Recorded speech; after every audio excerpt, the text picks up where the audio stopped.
Ito na naman ang mainit na balita mula sa mundo ng politika. Isang makasaysayang desisyon mula sa Korte Suprema ang nagbigay tuwa sa marami sa ating mga kababayan. Binatawan na ng parusa ang ilang kongresistang nasangkot sa mga kasong pandarambong at katiwalian. Ang hatol na ito ay nagbigay ng pag-asa sa mga netizens na matagal nang umaasa ng katarungan. Ayon sa desisyon ng Korte Suprema, ang mga kongresista na nahatulang guilty sa mga kasong ito ay bibigyan ng kaukulang parusa. Ang mga parusang ito ay magbibigay daan sa pagpapakita ng gobyerno ng seryosong pagnanais na wakasan ng katiwalian sa bansa. Sa kabila ng mga ito, patuloy ang sigalot at debate ukol sa kasong ito. Ang desisyon ng Korte Suprema ay sinalubong ng mga positibong reaksyon mula sa mga netizens. Marami ang nagpapasalamat at nagdiwang sa hakbang ng ating pinakamataas na hukuman. Ayon sa ilang social media posts, ito na raw ang simula ng pagbabago na matagal nilang inaasam upang matigil ang matiwaling opisyal ng gobyerno. Sa kabila ng mga reaksyong positibo, may mga nag-aalala rin na baka hindi maging ganap ang pagbabago. Ang ilan sa kanila ay nagtaas ng mga katanungan kung ang mga susunod na hakbang ng gobyerno ay magtutulungan upang tuluyang matigil ang mga malalim na ugat ng katiwalian sa mga ahensya at mga opisyal. Tanging panahon na lamang ang masasabi kung mapapatuloy ang ganitong klase ng reforma. Pero sa ngayon, marami sa atin ang nagdiriwang ng makatarungang hatol mula sa Korte Suprema. Samahan ninyo kami sa pagsubaybay sa mga susunod pang balita hinggil dito. At yan nga ang mga balitang ating pagkakatutukan, at kung bago ka pa lamang sa aking channel, ay huwag kakalimutang mag-like, share and subscribe para updated ka sa aming mga bagong balita dito sa Tatak Pinas.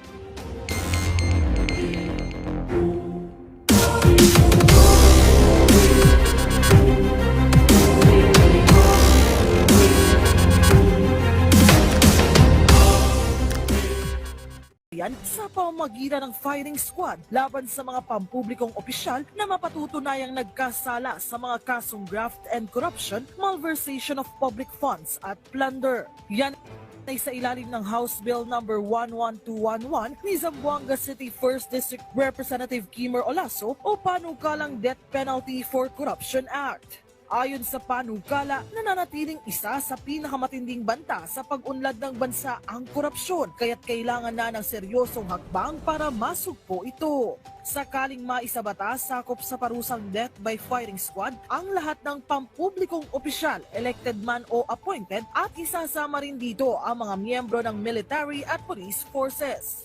Sad to say that it's been growing. Sir, saglit.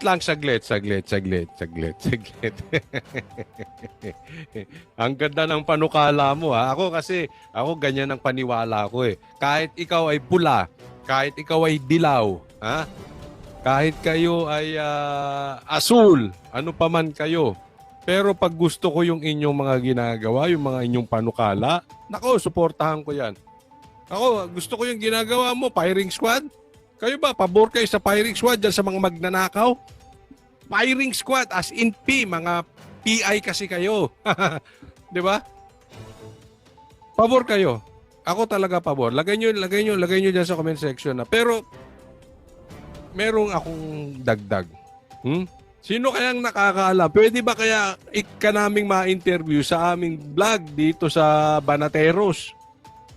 Sa aming programa sa SMNI, ganun na rin. No, kasi meron akong gustong idagdag. Pwede ba pati adik? Ha? Oh, pati adik, pabor ba kayo? Kasi alam mo, salot parehas yan. Yang magnanakaw na politiko, yang korap na politiko, salot yan sa bansang Pilipinas, walang maidudulot na mabuti yan. Dapat yan pina-firing squad talaga. Hindi lang pwedeng death penalty na basta death penalty lang. Firing squad nang may karoon ng medyo kahihiyan. Hindi naman ito ay para sila ay bastusin, pero ito ay magsilbing leksyon sa mga korap. O isipin mo, nakakahiya yun. Nakakahiya sa pamilya mo, nakakahiya sa mundo, nakakahiya sa kapitbahay mo, nakakahiya sa kanegosyante mo. Pabor ako, dapat talaga firing squad. Sana maipasa to, no? And again, pangalawang salot, itong mga adik na politiko. Isama nyo na, pwede ba? Pwede. Request lang. Sana makarating tong request ko sa'yo. Oo, damay na natin yung adik kasi walang gagawing mabuti tong mga adik. Ah, di ba? Yung adik nga na walang pera, grabe ang pansasamantala sa taong bayan. Grabe ang nagiging perwisyo sa Pilipinas. Yung pa kayang adik na nasa posisyon, yung adik na mayaman, ang sakit sa ulo niyan. Ang laking problema nating mga Pilipino dyan. Hindi po pwede na ikaw ay opisyal, adik ka. Hindi po pwede na ikaw ay, halimbawa lang to senador, adik ka. O kaya presidente, o kaya vice president, o kaya pulis, o kaya sundalo na adik. Hindi talaga po pwede. So pwede ba isama nyo na yung mga adik dyan nang malintikan itong mga ito, ha? O, pakiusap lang po. O, isali nyo. Pero tanungin ko rin kayo. Kayo ba ipabor sa firing squad dito sa mga korap or korap at adik? Lagay nyo na rin kung korap at adik. Kung ano mas gusto nyo, ha? Around. Kaya sabi ko, we should do this because to give a lesson. Alam nyo, pag nasampulan ng to ng isa, I really believe that this will put a stop on it. Yun. Exactly, yan yung sinabi ko. Alam nyo, ang problema sa Pilipinas, ba? Pansinin nyo, meron akong nakitang video dyan sa China. Iniwan yung bisikleta, binalikan, andun pa rin. Sa Japan, ganun din. Iwan mo lang yung bisikleta mo, andyan. Sa Hong Kong, ganun din. Bakit sumusunod naman yung mga Pilipino? Bakit sa Pilipinas, hindi mo pa naiiwan yung bisikleta mo, nawawala na? Malambot kasi yung batas natin. Dapat ba sampulan niya mga pistiho na yan? Hindi, kasi alam nyo, hindi na ubre. Diba? Una, inalis pa nga yung death penalty. Oh, kaya itong mga ito, alam mo kaya ako pabor dito. Kasi may nagsabi sa akin, Coach Oli, medyo mahirap kasi yung death penalty dahil mahina yung justice system natin. Ang problema, maraming napapagbintangang maliliit dahil walang abogado, dahil mahirap, dahil mangmang. So kahit wala silang kasalanan, nakukulong.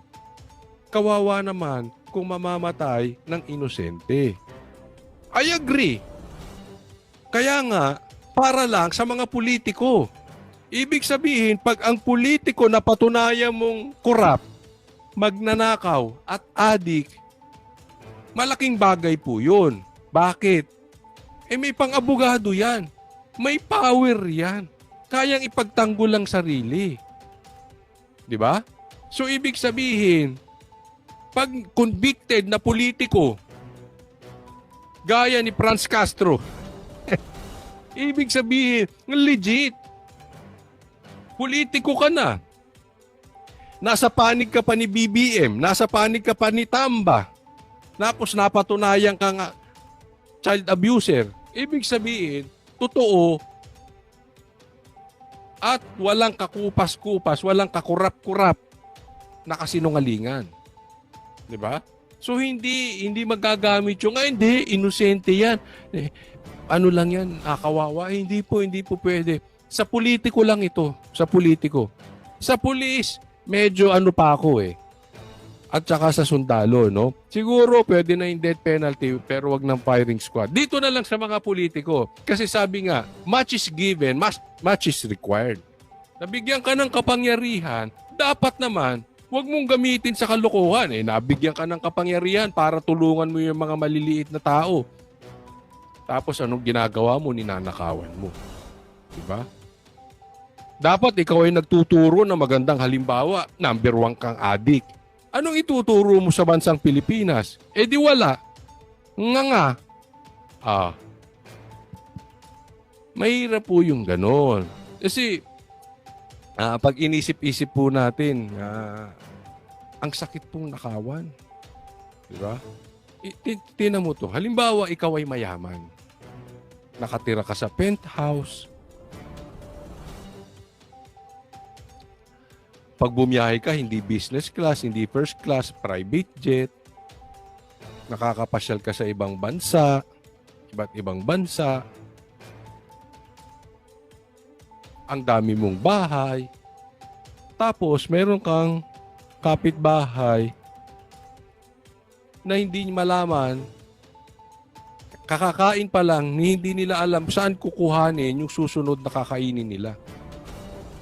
Isipin mo, ako yon. Halimbawa, ako yon, ha? Ako yung mayaman. Kayo, kayo, kunwari lang. Ha? Hindi po ito. Kayo, nanonood. Halimbawa lang ito, mahirap kayo. Wala na nga kayong makain. Kawawa yung mga anak ninyo. Yung iba maliliit pa, yung iba sanggol pa, walang pambili ng gatas. Tapos akong mayaman, nanakawan pa kita. 'Di ba? Wala ka na nga makain. Ako nga, sagad-sagad sa buto na yung kayamanan ko. Halimbawa lang po, baka ito ng mga nanakawan ko pa kayo. Di ba kung di ka tarantadong kabastusan talaga yung ginagawa na yan? Di ba? Sobrang kabastusan yun.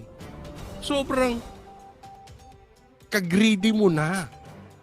Kaya dapat itong politiko talagang pinapiring squad yan. Walang dangal tong mga ito na ikay napakayaman mo na. Bilyon, may trilyon ka. Hindi ko na alam kung ilan pa yung pera mo dyan. Nanakawa mo pa yung mga mahihirap. Mahiya kayo sa balat ninyo. Dapat sa inyo talaga pinapiring squad. Titigil to kagad. Ang iba pang mambabatas, ano naman kaya ang reaksyon sa panukalang ito? Dapat po siguro pag-aralan din maigi yung mga ganyang bill. At pagkatao, atakot sa death penalty.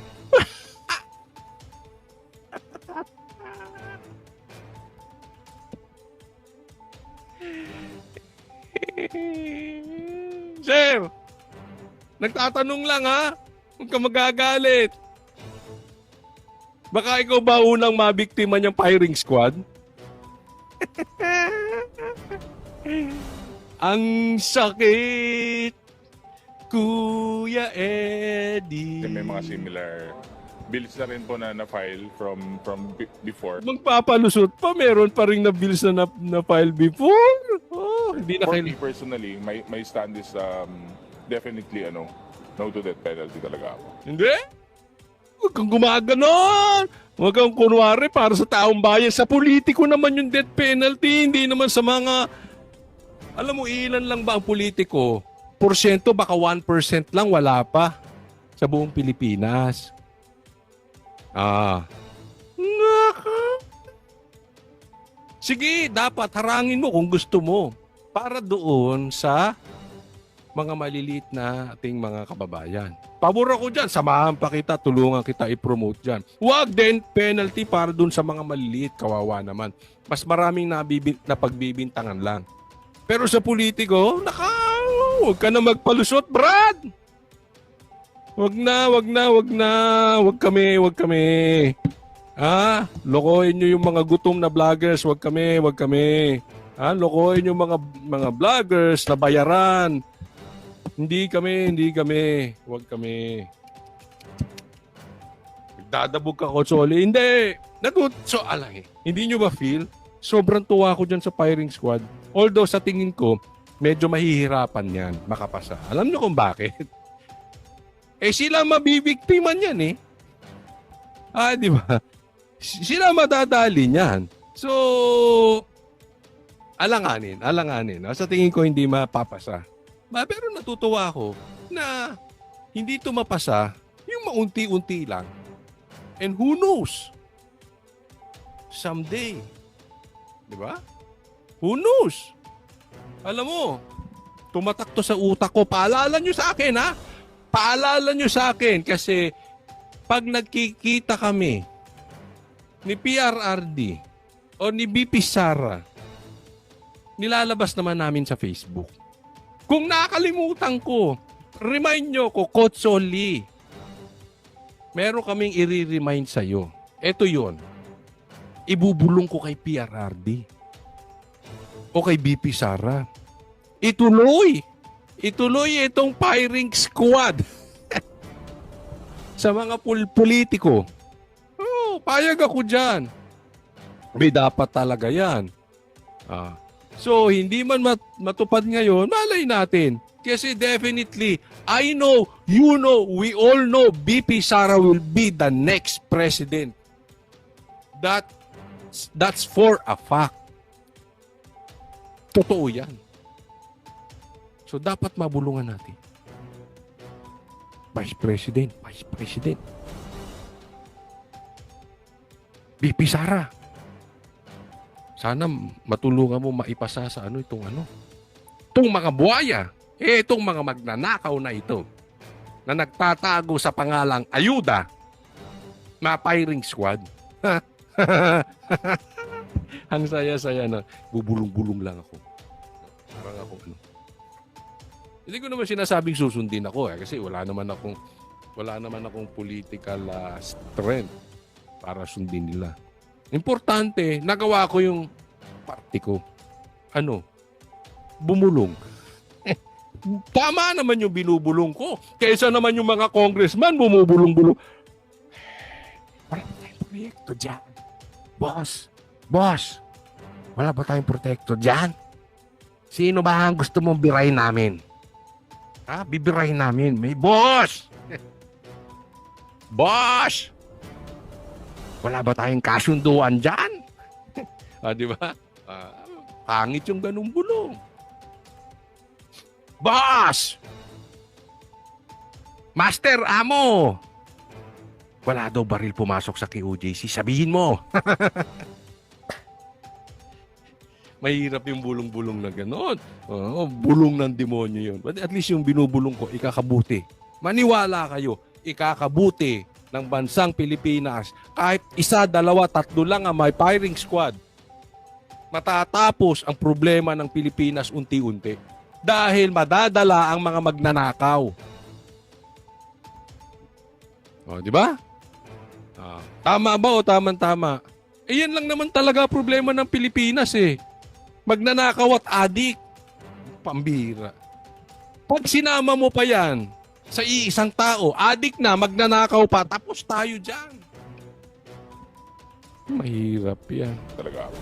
Well, nag-file din ako ng bill to reimpose the death penalty for certain heinous crimes. Plunder is the most logical crime to be... Wag ka na, ang dami pang sinasabi. Suportahan mo na lang yung firing squad. Ayos na yun. Tatakot ka ba? Hindi, ako yung nagtatanong lang, Natatakot ka ma-firing squad? Tanong lang naman. Wala naman tayong Di ba? Pwede mo rin namang sabihin ay invoke against self-incrimination. Pwede. Basta nagtanong ako sa'yo.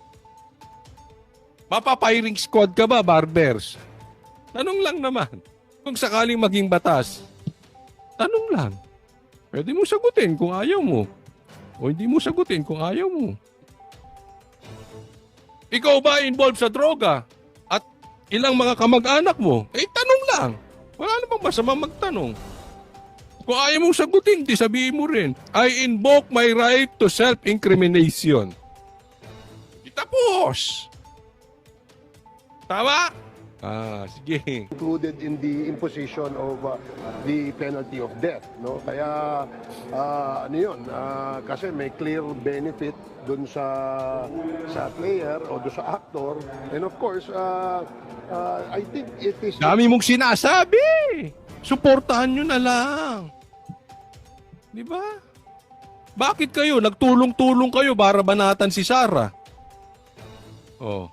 Ba't hindi kayo ngayon magtulong-tulong para maipasa yung batas na yan? Ang dami mong dak-dak.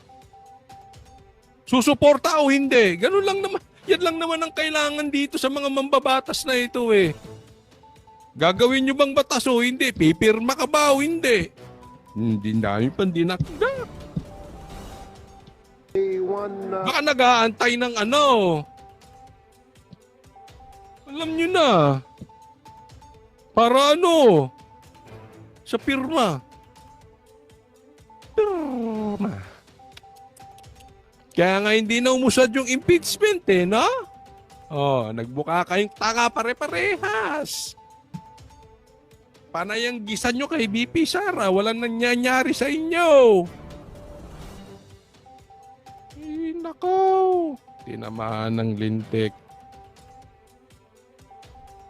Serious step to really send a signal that corruption should not be taken lightly. Bagamat ilang buwan na lang ang nalalabi sa 19th Congress, umaasa ang principal author ng panukala na makalulusot pa rin Hindi, ito. ako personally, hindi ko siya kilala ha. Pakilala nyo sa akin at sana ma-interview natin to. At gusto ko itong ginagawa nito. Hindi ko alam. Kung ito'y pink, okay lang, walang problema. Wala namang problema sa akin kung ano kulay mo eh. Kung pink ka, dilaw ka. Basta wag ka lang epal. Maganda to, maganda. Ngayon, kung epal siya, basta maipasa niya yan, walang problema rin la sa akin. Ha? Kahit best friend pa siya ni Trillanes. Pag naipasa mo yung batas na yan, saludo ko sa'yo. Hindi, kayo. Kahit, hindi, ako honestly, hindi ko siya kilala. Hindi ko alam kung anong kulay nito. Pero kayo, susuportahan nyo ba itong mama? Kung sakali, maipasan niya yung batas na yun. Ako I will guarantee you, kalahati ng problema ng Pilipinas matatapos pag naipasa yung batas nitong firing squad.